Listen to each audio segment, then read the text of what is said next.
নমস্কার বন্ধুরা, বাংলা বন্ধু চ্যানেলে আবারও সবাইকে স্বাগত। এই কয়েকদিন হলো আমরা বিশ্বকাপ জিতেছি।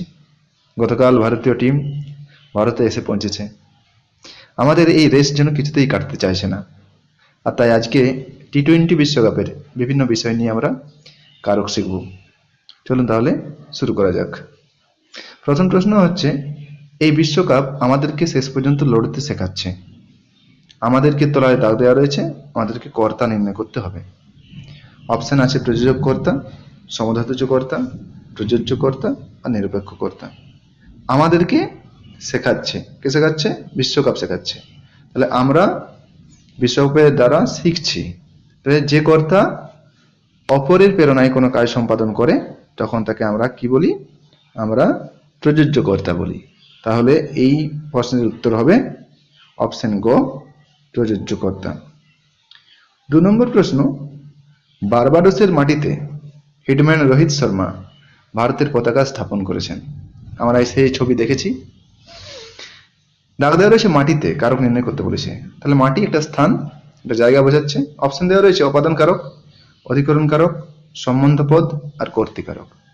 তাহলে মাটি স্থান, তাহলে এটা হবে অপশন খ, স্থানাধিকরণ কারক মানে অধিকরণ কারক। 3 নম্বর প্রশ্ন, সূর্যকুমারের ক্যাচ নেওয়া বলটাকে আমি বিশ্বকাপ মনে করেছিলাম। বিশ্বকাপের তলায় দাগ দেওয়া রয়েছে, কোন কর্ম নির্ণয় করতে বলেছে?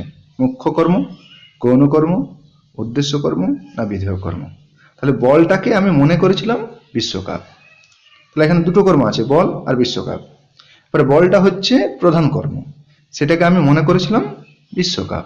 তাহলে একটি প্রধান কর্মের পরিপূরক রূপে যদি কোনো কর্ম আসে তখন সেই কর্মটাকে আমরা বলি বিধেয় কর্ম। তাহলে এটার উত্তর হবে অপশন ঘ, বিধেয় কর্ম।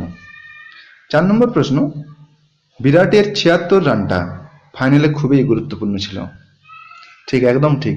76 রানটা খুবই গুরুত্বপূর্ণ ছিল আমাদের জন্য। আমাদেরকে এখানে প্রশ্ন দেওয়া রয়েছে, রানটার তলায় দাগ দেওয়া রয়েছে, কারক নির্ণয় করতে বলেছে। তাহলে কি হবে? কর্তৃকারক, কর্মকারক, করণকারক না অপাদান কারক? কারক নির্ণয়ের সময় দুটো জিনিস ভালো করে আমাদেরকে লক্ষ্য রাখতে হয়। এক হচ্ছে ক্রিয়াপদ, আর 2 নম্বর হচ্ছে প্রথমে কারক নির্ণয়ের সময় কর্তা পদকে আমাদেরকে চিহ্নিত করতে হয়, দিয়ে করে অন্যান্য কারকের পদ নির্ণয় করতে হয়। তাহলে আমরা প্রশ্ন করব, কে আমাদের কাছে গুরুত্বপূর্ণ ছিল? প্রথমে আমাদেরকে কে দিয়ে প্রশ্ন করতে হয়। তাহলে কে গুরুত্বপূর্ণ ছিল? রানটা। তাহলে কে দিয়ে প্রশ্ন করলে আমরা পাচ্ছি রানটা, অর্থাৎ এই বাক্যের কর্তা কিন্তু রান, কর্ম নয় কিন্তু। তাহলে উত্তর হবে 4 প্রশ্নের অপশন ক, কর্তৃকারক। তাহলে রানটা হলো কর্তৃকারক। 5 নম্বর, ক্লাসেনের উইকেটটার জন্য তোমায় অনেক ধন্যবাদ হার্দিক। তাহলে আমরা হার্দিককে ধন্যবাদ জানাচ্ছি। তাহলে হার্দিককে সম্বোধন করছি আমরা। তাহলে যখন কোনো পদের দ্বারা সম্বোধন করা বোঝায় তখন সেটাকে আমরা বলি সম্বোধন পদ। তাহলে 5 প্রশ্নের উত্তর হবে অপশন গ, সম্বোধন পদ।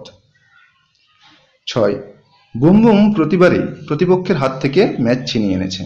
বুম বুম কি করে? প্রতিবারেই প্রতিপক্ষের হাত থেকে ম্যাচ ছিনিয়ে আনে। তাহলে হাত থেকে ছিনিয়ে আনে, থেকে হয়তো বোঝাচ্ছে।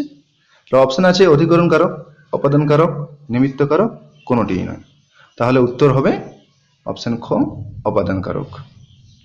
7 নম্বর প্রশ্ন, ফাইনালের রাত্রে আনন্দ অশ্রুতে আমরা সবাই ভিজেছি।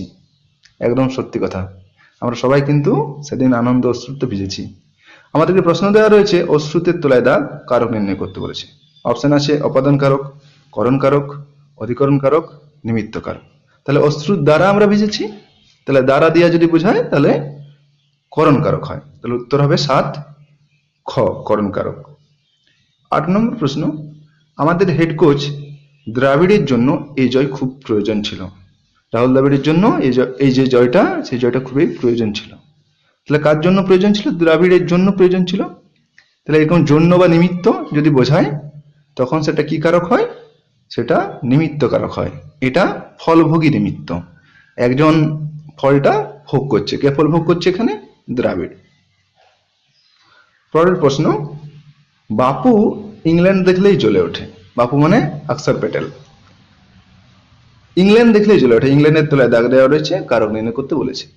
ইংল্যান্ড দেখে জ্বলে ওঠে মানে হচ্ছে ইংল্যান্ড কে দেখলে জ্বলে ওঠে। তাহলে কাকে দেখলে জ্বলে ওঠে বাপু? ইংল্যান্ডকে দেখলে। তাহলে এটা উত্তর হবে অপশন খ, কর্মকারক। আজকের শেষ প্রশ্ন, ভারতের বোলাররাই বিশ্বকাপ জয়ের মূল কাণ্ডারি। তাহলে ভারতের বোলার, ভারতের সঙ্গে এর বিভক্তি এবং পরের পদটি যদি বিশেষ্য পদ হয় এবং তাদের মধ্যে যদি কোনো সম্পর্ক তৈরি হয় তখন তাকে আমরা বলি সম্বন্ধপদ। তাহলে এটি সম্বন্ধপদ। তাহলে অপশন ক হচ্ছে সঠিক উত্তর। তাহলে আজকের ক্লাস এই পর্যন্তই। এইভাবে যদি আমরা প্রতিদিনের কাজকর্মের বিভিন্ন বিষয় নিয়ে অথবা আমাদের ভালো লাগার বিষয় নিয়ে কারক করতে পারি তাহলে কারকটা খুব সহজেই আমাদের আয়ত্তে চলে আসবে। বন্ধুরা, এরকম ভিডিও আরও পেতে চ্যানেলটিকে সাবস্ক্রাইব করে পাশে থাকা বেল আইকনটি অন করে দিন আর বন্ধুদের মধ্যে শেয়ার করুন। সবাই খুব ভালো থাকবেন। সবাইকে ধন্যবাদ।